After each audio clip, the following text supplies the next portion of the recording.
Hi everybody, welcome to my channel. This is Rainer from Rainier Books from Sweden in Northern Europe, from the city of Stockholm. And today I give you a review of Monica Ali's novel Love Marriage that I finished about a week ago. So here it comes.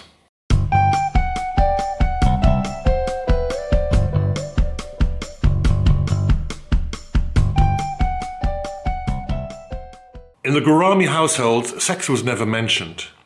If the television was on and a kissing with tongue scene threatened the chaste and cardamom-scented home, it was swiftly terminated by a flick of the black box.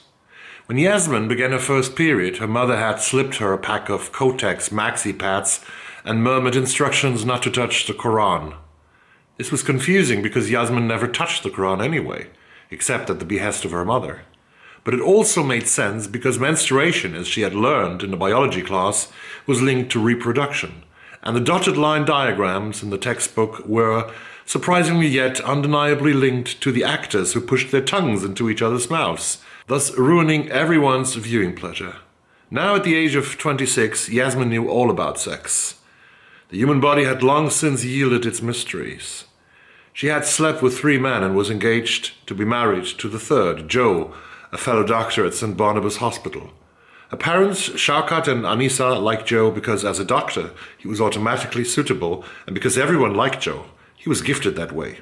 If Anissa longed for her daughter to marry a good Muslim boy, it was an opinion she kept to herself. And it's the first page of the novel, and we are introduced to some of the most important characters, actually only 2 missing.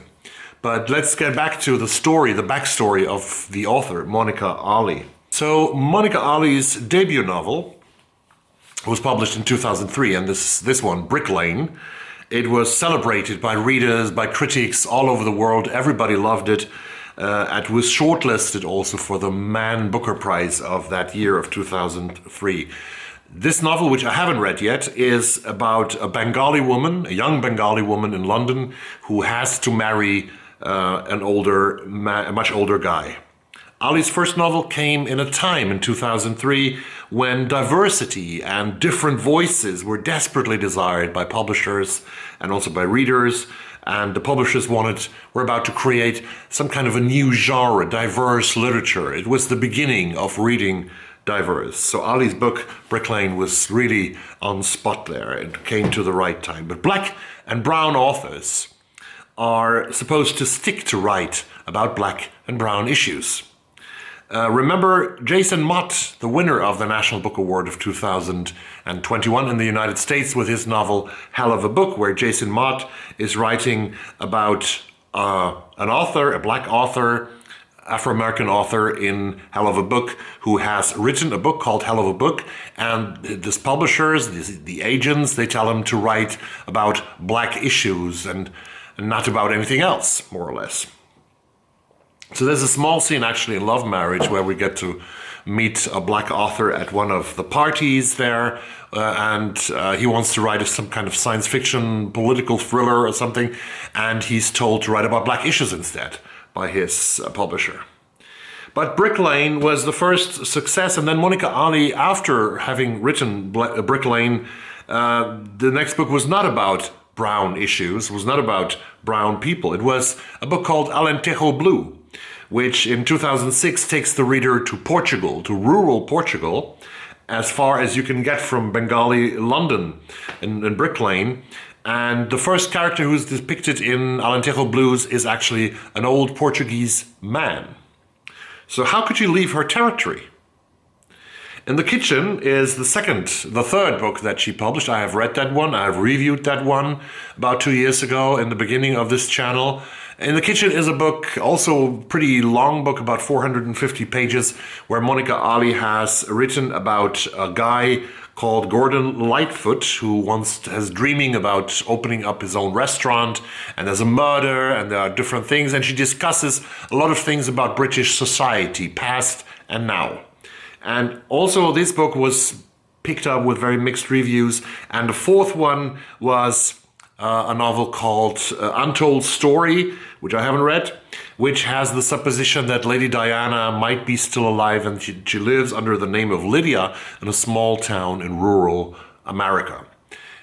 And even that one didn't become a success for readers and critics, which really has disencouraged Monica Ali to write more books. There is an interview that she did, I think, a couple of months ago about that she really had a writing problems and writing slum. And now she came back after so many years, after 10 years actually, after Untold Story, she's back with Love, Marriage. So, Love, Marriage, what is this about? It gives us a diverse cast of characters. We have, as I told you by reading from the first page, we have this young 26-year-old woman, Bengali descent in London, Yasmin Gurami, who's training to be a medical doctor. We have her fiancé, the beautiful, the one and only blue-eyed Joseph Joe Sangster, the son of posh feminist Harriet. He's still living with his mother on Primrose Hill. Primrose Hill in London, actually a place that I have to visit, I think, is a compact village-like area of grand Victorian terraces with panoramic views over Regent's Park, where rich people live. And Harriet is using notebooks that cost you about $200. So Yasmin's father is a medical doctor too. He is, his mother is coming from a rich Bengali family in India. Her brother Arif is, you could say, the black sheep of the family. He doesn't study anything. He's just hanging around at home, and he's not getting a career, and his father is very worried about him. And then we have also the therapist, a guy called Shandor, who is seeing Joe for issues that Yasmin believes to have to do with Joe's father, who was absent during Joe's upbringing. But later we get to know more about these visits at the therapist. The closer the wedding comes from Yasmin and Joe, the more we learn, the more problems occur. We learn about secrets. We learn about misunderstandings. We learn about generational and cultural gaps. And we even see infidelities playing an important part in this novel. And was Yasmin's parents' marriage really a love marriage, like the children were always told by their parents? And how did they really meet each other, actually? We get to know that by the end of the book. Some well-known reviewers on Goodreads have called this book, also, again, mixed reviews for this one. When you look on the internet, in Goodreads, for example, some well-known reviewers have called this book boring, have said it has dull characters. I don't agree with that at all. And even somebody wrote, the writing isn't at the level required for literary fiction, which I would answer by asking, who are you capable of making such a judgment? I didn't love the characters, and to be honest, Joe's mother is pretty unlikable. But Yasmin and her father are great characters. I really love them, could feel a lot with them, often acting opposite to their own self-interest. And knowing that and suffering from that, acting against their own self-interest. It's a beautiful father and daughter relationship, also a very sad one, but a very good one at the core. Monica Ali's story, I think, is fascinating with all its beautiful takes, turns, and twists that it gets. And it's very well built and very well crafted, although it is already only told in a linear narrative. There's no backflash, no future flash, not anything.